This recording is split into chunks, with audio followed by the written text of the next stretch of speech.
खारभूमी खात्याच्या अन्यायाविरोधात कोलेटी गावातील शेतकऱ्यांचा आत्मदहनाचा इशारा। खारभूमी खात्याच्या अधिकाऱ्यांचा भ्रष्टाचार व कांदळवन तोडीमुळे झालेल्या शेती नुकसानी संदर्भात वारंवार तक्रार देऊनही संबंधित खारभूमी खात्याचे उपअभियंता रॉयल्टीबाबत दखल न देऊनही दुर्लक्ष करणारे तलाठी तसेच वन खाते यांच्या अनागोंदी कारभाराला वाचा फोडण्यासाठी कोलेटी गावातील शेतकऱ्यांनी आत्मदहनाचा इशारा दिला आहे। धरमतर खाडीच्या किनारपट्टीने असणाऱ्या अनेक खारभूमी योजनेच्या अनागोंदी कारभारामुळे ग्रामस्थांना विश्वासात न घेता टेंडर पद्धतीने काम काढून ठेकेदार व संबंधित खात्याचे अधिकारी हे करीत अर्धे तुझे अर्धे माझे या तत्वाने काम करीत आहेत। यावर जिल्हाधिकारी यांनी या अधिकाऱ्यांवर अंकुश ठेवण्याचे काम करून त्यांच्या यंत्रणेमार्फत अंकुश ठेवावेत अशी मागणी शेतकऱ्यांमार्फत करण्यात आली आहे।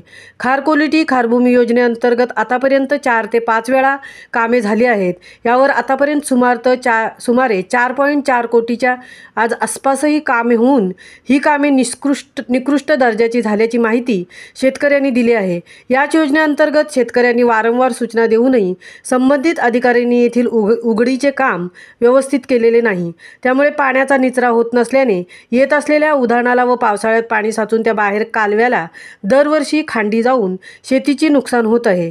या संदर्भात कोलेटी ग्रामस्थांनी माननीय जिल्हाधिकारी रायगड व उपविभागीय अधिकाऱ्यांना प्रत्यक्ष भेटून निवेदन सादर केले असून 20 जून 2024 रोजी आत्मदहन करण्याचा निर्णय घेतला आहे।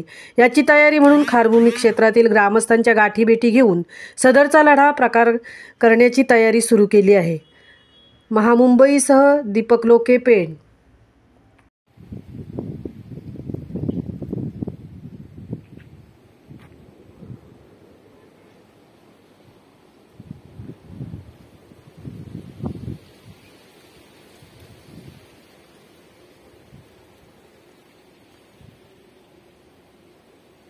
ठाकूर, माजी सरपंच कोलेटी। आमच्या कामाविषयी कोलेटीचे जे काम आहे त्या कामाविषयी आम्ही चौकशी केली। त्या संदर्भात आम्ही चांगलं काम व्हावं म्हणून आम्ही एक टेंडर पण टाकला होता। पण यांच्या साहेबांच्या थ्रूने इथं आलं 14% टेंडर आमचं टाकून बाद करून यांनी 12% लोला टेंडर दिलं।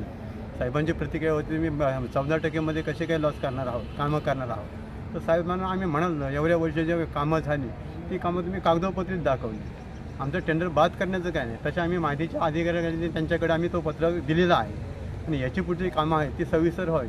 साहेबांची प्रतिक्रिया जी आतील होईल आहे त्यांची प्रतिक्रिया येतो साहेब तुम्ही सारखे 17 लाखाचे कामासाठी एवढूच्या कामासाठी का तुम्ही येत आहे। अगोदर हे एवढंसं काम झालं याचा अर्थ काय होतो, तुमचं काम एवढंचं असेल तर तुमच्या सगळ्या कामांची चौकशी करणं आम्हाला भाग पडेल। हे असं होत नाही की ते कामाची चौकशी पण व्हायला पाहिजे, खरोखर यांच्या संपत्तीची पण चौकशी व्हायला पाहिजे। अधिकारी आणि कॉन्ट्रॅक्टर मिळून ही सगळी कामं चाललीत आणि लोकांच्या मदतीने नुकसान होतं, शेती बिती सगळ्या गोष्टी अशाच चालल्यात वर्षानुवर्ष। एवढ्या मोठ्या शासनाच्या रकमेचा काही फायदा होत नाही। याच्याबद्दल चौकशीचे आम्ही ते आदेश दिलेले आहेत। जे पत्रक आहे भुईर साहेबांना भेटलं आणि त्यांना पुढाकार देऊन या सगळ्या गोष्टी करायला सांगितलं, त्यांच्याबरोबर आम्ही आहोत।